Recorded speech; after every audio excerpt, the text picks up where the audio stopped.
You complain about $70 games not being worth and bad, rightfully so. Then you pay the same price over and over again for basically DLC.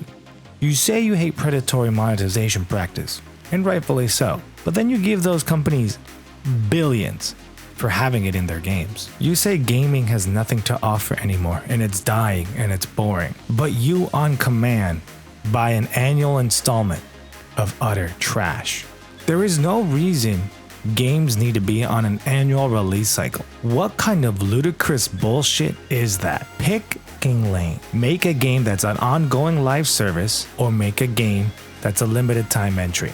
Annual games are going to ruin gaming because more companies want to have this market dominance that they see have major success, and they're not going to care how they get there. So this needs to end.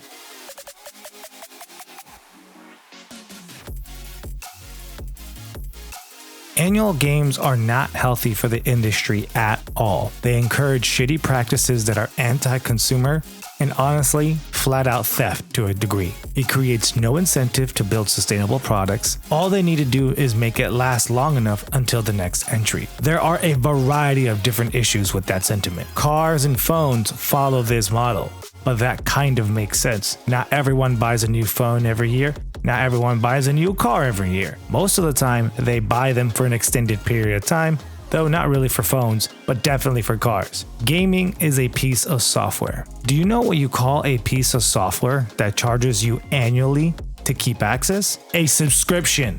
Gaming already has a model for that. It's called a live service model. What are you getting with this annual subscription to these games? Does your stuff carry over to the next entry? Does the money you spend there carry over to some degree? Is there an easy way to have the both experiences mesh together? Are you encouraged to keep playing the old entries even after the new one comes out?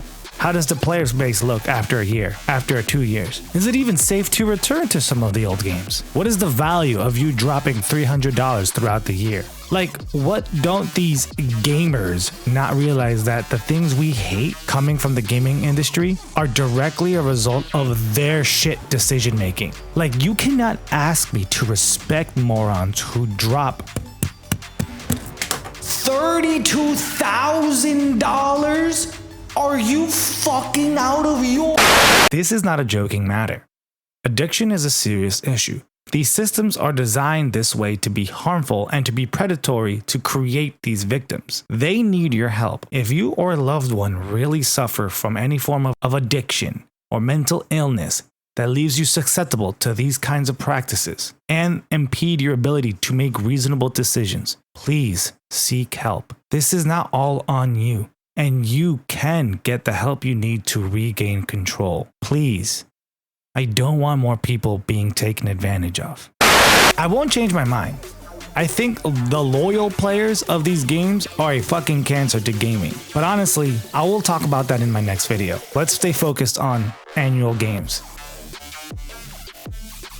I'm not advocating for your favorite game to die. I just want them to not be a shit scumbag money machine operation that takes advantage of you. These companies can build proper live service franchises that is safe for the player to have their money have value in the long term, and it still makes them a ton of money. Like, y'all realize something that's cool about live services? Like, if I spend money maybe 4 or 5 years ago, that money's still worth something today. Yes, it is still very silly to drop money on, say, cosmetics or these microtransactions, but guess what? I can still use them today. Annual franchises are designed in a way that basically makes it so you're throwing away money. Go back to the questions I asked earlier. Seriously, why is it worth dropping money 2 or 3 years ago on those old franchises? You're burning money. There is no other way to really say that. These franchises have created a domination grip and have brainwashed you all. Why do your games not grow? Why do they revert to old things? Look at what you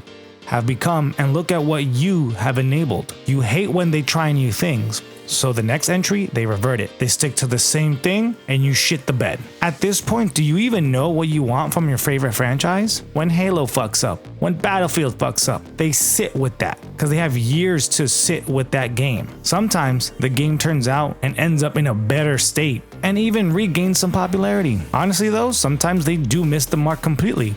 and they need to try again. You don't even allow your franchises to do that. What is the point of investing in this game that came out really good when most of you move on to the next or the next? Like, be an ongoing live service. And honestly, I feel like this applies mostly to sports games. Like, I've said this for decades. What the hell is the point of this being an installment type franchise when all it really is some cosmetic changes and roster changes? Like, bro, just make this a live service model, for crying out loud. Or follow the model of a limited time entry run where you put all your eggs into that gambit and see how it plays out for a couple years. I would really love for Call of Duty to actually run this model.